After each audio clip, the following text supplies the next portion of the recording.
There's only one player in history to rival Faker's legacy, and that's UZI. Not only is he a mechanical god, but his macro understanding of bot lane is top tier as well.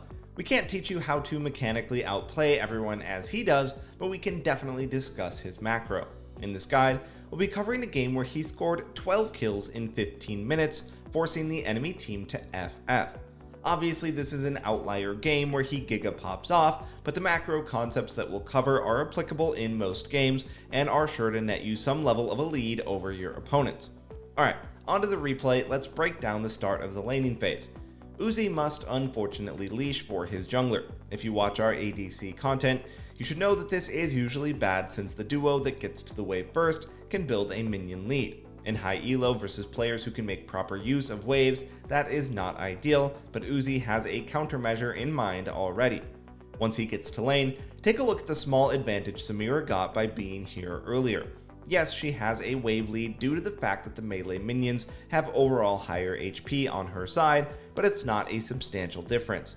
Here's a small tactic that you can pull off to get lane control back. As Samira was about to begin last hitting the melees, UZI initiates a trade. There's a couple of reasons for this. Number one, trading while your opponent is last hitting is generally a good idea. They have to either choose to hit you back or potentially miss the CS. But more importantly, by auto-attacking Samira, the blue creeps will auto him, which gives his own minions a momentary advantage. This way, the blue wave isn't damaging his own nearly as much anymore. Another very important detail to this trade was both ADC's positioning in relation to the waves. Notice UZI at the start. He's right in the middle of the lane, meanwhile Samira is much farther back near her own casters. This is a massive deal, because even if Samira autos UZI back here, she's not going to draw the red creep aggro. Meanwhile, since UZI is in range of all 6 of Samira's minions, they will all chase after him once he initiates a trade. This is followed up with another auto attack on the enemy rel toward the end of the trade, which is also in range of the blue creeps. This may all seem rather insignificant, but at the end of it all, the benefits are as clear as day. UZI now has the healthier wave and should be able to transform that into a slow push. Alright, moving on, let's see how UZI actually makes use of this hard-earned advantage. Once you securely have the minion lead, you should be playing fairly aggressively with it, as your opponents have a much harder time fighting back without taking too much minion damage. Once he hits level 2, he even moves past the wave to really zone the enemy Samira. Of course, keep in mind that he can mostly do this since it's a melee enemy support, and his Alistar is also straddling parallel to him. If your support is AFK behind your wave, then you shouldn't be this far forward. He continues pushing as slowly as possible, hoping for an error from the enemy duo. Samira eventually steps too far forward and gets comboed, but UZI's Alistar overchases into his own death. Despite Ali's death, UZI knows that he doesn't have to be too afraid. Both enemy champions are short-ranged, and he's got a massive wave. Remember that minions are very potent during the early stages, which is why his earlier wave efforts were so important. That's definitely a lesson that the enemy rel needs to learn. Now, UZI's goal should be to crash the wave and look for a recall, but the enemy Hecarim is coming.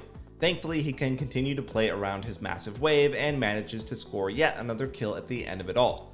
We're not going to gloss over the fact that the enemy Hecarim E'd a minion. If he hadn't, this play definitely would have been much closer. That being said, this specific play is not the main focus here. It's more about realizing that you should feel very confident in big waves during the early stage of the game. Short-range champions get crushed by minions, which is why building a wave advantage is so important. These are simply all the benefits of this very well played initial laning phase. Overall, it's more about the reason that taking early lane control was so important. Short-range champions get crushed by minions during the early game, and Samira, Rel, and Hecarim are all very close quarter combat champions. You should be incredibly confident when fighting in your own massive wave early on. Despite his Alistar running it down, this is why UZI was able to maintain his lead. And as a quick reminder, if you want to improve fast and get the rank you've always wanted, then check out our hyper improvement system at SkillCapped.com. We have professional courses by top players, Smurf commentaries where a challenger player walks you through how to climb out of every rank from Iron to Diamond, and we upload tons of new, exclusive guides to our website each week. In fact, we're so confident you'll improve using our system that if you don't climb at least 5 divisions while actively using SkillCapped, you can claim a full refund, so there's no risk. What are you waiting for? Check out SkillCapped.com and get the rank you've always wanted. link in the description below.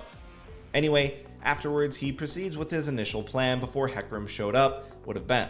He got some kills, got a big wave into the enemy tower, so recalling to spend the gold and coming back to lane is a solid next step. When you have a lead, you should always consider the advantages that you have and what your opponent is likely to do based on those advantages. In this particular case, UZI has an item lead and a frozen wave. Alistar also has double buffs, which means they hard win any all-in. Okay, so put yourself in Vayne's shoes. You win every all-in and have a frozen wave. What's the one thing you should play around that your opponents are very likely to do?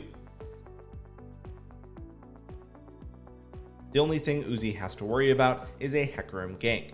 When players have no way of breaking a freeze, they will spam ping their junglers, especially in high elo. Junglers at a higher MMR definitely know to come to lanes and at the very least just help crash the wave.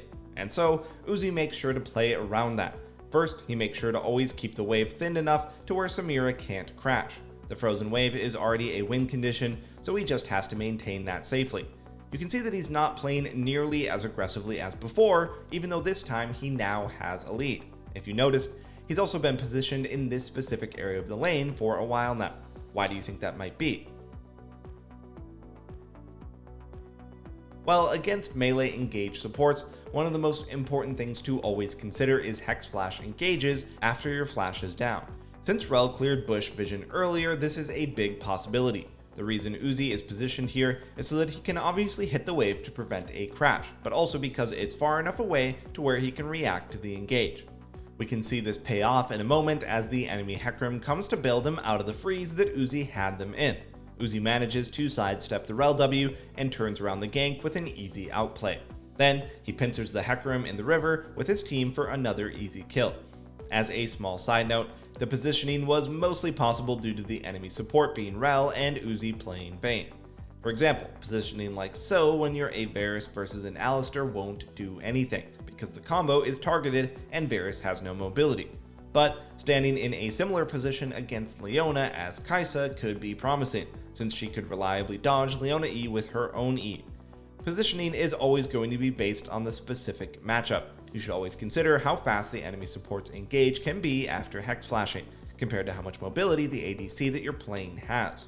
Anyway, back to the game. After the 2 kills he picked up, what do you think UZI should be looking to do next? This goes on for a while and he denies a ton of farm. That is until Alistar goes for a really over-forced engage. Not ideal from his support, but UZI as an ADC must work with what he's given. Freezing is definitely the correct answer here. Samira is alone and can't walk up, so this is the best way of denying her farm. UZI is still at full health and retains his item advantage, so there's no reason to rush for a recall. Over time, since the wave was frozen so close to his tower, it did end up becoming a slow push. Although his support is nearly dead, we've seen this situation before. The levels are still really low, so UZI can easily continue to play hyper aggressively onto the short range Samira and Rel. Not only that, but he's making sure to chunk them as much as he possibly can before crashing the wave, since he's also trying to match his crash to the Talon who is roaming down here. The wave crashes almost exactly as Talon gets to lane, they set up a clean dive, and this laning phase is now completely over. At this point, it's fair to say that he is massively ahead of his opponents. He can just continue scoring kills easily with his big item lead. So let's wrap things up. Keep in mind that you're not going to score nearly a kill per minute just by following the fundamentals that we discussed in this guide, but they're definitely a great way to set yourself up for success in order to find windows of opportunity to capitalize on your opponent's mistakes. And if you want to keep learning to do similar things to improve fast and get the rank that you've always wanted, then check out SkillCapped.com, link in the description below. Otherwise, you know the deal. Make sure to like, subscribe, and hit the bell icon to get more premium guides with one goal in mind, helping you become a better player. Anyway, thanks for watching, and we'll see you next time.